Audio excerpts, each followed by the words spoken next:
Alright, so this is part 1 of lesson 5.1, which is over perpendicular bisectors and the circumcenter. So, let's start off by talking about some definitions and theorems. So, a perpendicular bisector is a line, segment, or ray that is perpendicular to the given segment and passes through its midpoint. Some theorems deal with perpendicular bisectors. So, in this picture, EN MR and KY are perpendicular bisectors, and that's because each of these sections are congruent and it's perpendicular through that. So, perpendicular bisector theorem says that if a point is on the perpendicular bisector of a segment, then it is equidistant from the endpoints of that segment. So if you have a point that is on this line, then it's going to be the same distance to both of the endpoints of that segment. So P is going to be the same distance from M as it is to K. The converse of that says that if MP is congruent to PK, then P is on the perpendicular bisector. Circumcenter theorem says that the perpendicular bisector of the sides of a triangle intersect at a point called the circumcenter that is equidistant from the vertices of the triangle. So that means that P in this case is our circumcenter, which means that it is the same distance from M as it is to E as it is to K. And that would go for whether P was somewhere else or not. So in this case, we're looking for BF.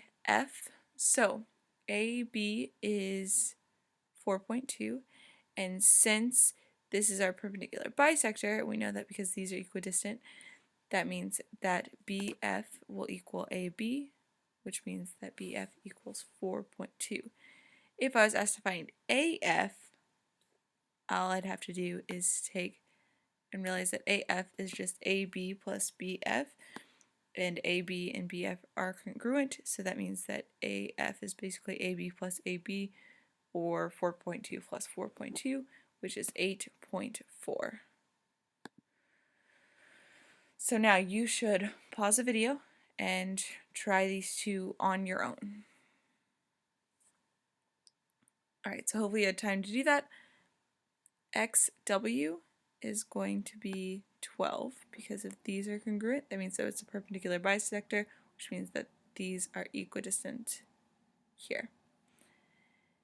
To find AC, if these are congruent, that means that this is the perpendicular bisector, which means that from A to C is going to be 14. Alright, example 2. BD is a perpendicular bisector of AC, find X. So in this case, we know that BD is our perpendicular bisector, which means that these two segments are congruent. So DC equals DA. So 5x minus 6 equals 3x plus 8. So I'm going to subtract 3x from both sides, and I get that 2x minus 6 equals 8. If I add 6 to both sides, I get that 2x equals 14. If I divide by 2, I get that x equals 7. So again, you should pause the video and try this one on your own. So hopefully you had time to do that. So if we're looking for LP, we're going to need to take 10x minus 5 and set it equal to 7x plus 1. If I subtract 7x from both sides, I get that 3x minus 5 equals 1. If I add 5, I get that 3x equals 6, which means that x equals 2. And then I need to plug that in, and I get that LP equals 15.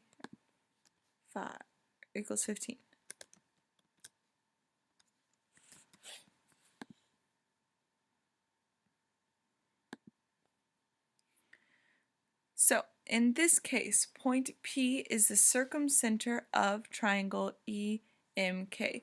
List any segments congruent to each segment below.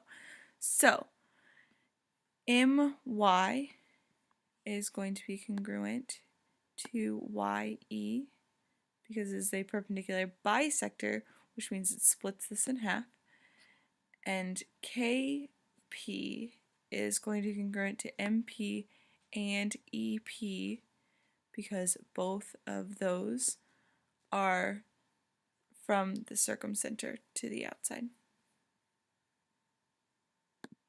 So you should try this one on your own, and we should be done. So point P is the circumcenter of EMK again. So segments that are congruent to MN are NK, and the segment that is congruent to ER is RK. Thanks, guys.